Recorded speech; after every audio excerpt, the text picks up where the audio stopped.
صحبتي اللي قبل مني كلهم اتزوجوا وكلهم بنسوينهم وكلهم بصغارهم الا انا قعدت تبكي. زوجونا النهارات المباركه زوجونا. ونزوج وليدي مانيش عندك.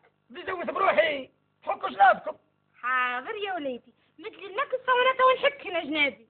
يا ودي حكانا جناب مش بالمكنسه، حكانا جناب بالفلوس، نبوا فلوس فلوس. مو الماكينه اللي جبتها لي تصلح في الفلوس أفلس وانا نبيك ترفعها للصلاح باش تصلحها لي سلمى وليدي. هذه عليا ما هو. اما انا منين الفلوس عادي علي راتب بوك التقاعدي 3/4 يعدي في المزرعه والبقره. تبغى غير شو نفهمه في البقر، هو شو نفهمه؟ مش كان اخدي عنز ولا ناقه خير لا. البقره نشرب منها في الحليب والحليب مرات تبيعوا فيه باش يحصلوا فلوس. يعني البقره خير مني؟ ايه البقره خير منك، البقره تجيب الفلوس وانت تتلف فيه. انا والله ما نعرف، والله كان ما تزوجوني والله المزيد ما عاد واكله. وانا شو الماذا بيا يا وليدي تتزوج وتحق صغارك. نقول لك بعد ما يجيبوك كلمه. باهي والله كلمه ما نقدرش. ايه نتحشم. ايش اللي عيب وتحشم وانت قريب تولي في عمرك.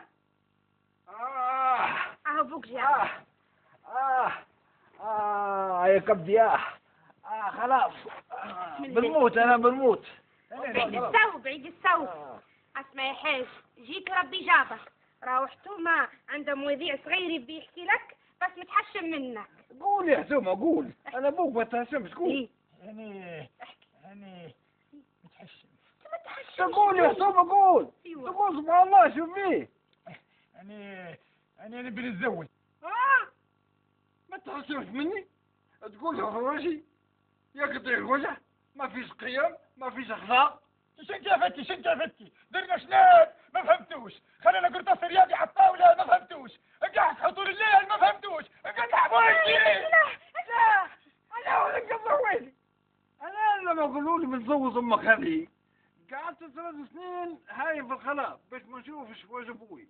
تتزوجني كان كريت وجهي قبل 6 سنين مش 3. مش توما انت حاط عينك على وحده. ايه حاط عيني على وحده. منو؟ صندليس بنت عمي مرعي هي اللي تسكتني. لا صندليس ما تنفعش. اسمع يا حاتم صندليس هذه فكك منها كرعيها زوز يسار ومن دمنا شكاره يعطوها فيقة نخش معك انا على 16 سراميس بنت الحجر طويلة وجميلة وباهية كيف امها. وش عرفك بامها انت يا حويجة؟ قلت هالحويج ما يطلع منه مش هوين انت وبعدين سيراميك ما نبوهاش عشان هلا شرطين ما تتزوجش لين تتزوج اختها الكبيرة زليت. خلاص يا خدومة انا ناخذ زليتها ونحلها مشكلة. زليتها مالي تبي تاخذها هذه يتهشم وتسكت روحك وساكت. يا ودي غطلي على النبي وهنوا على رواحكم انا تو ندبر راسي.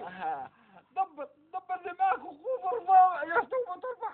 هذا كان لك الحدث.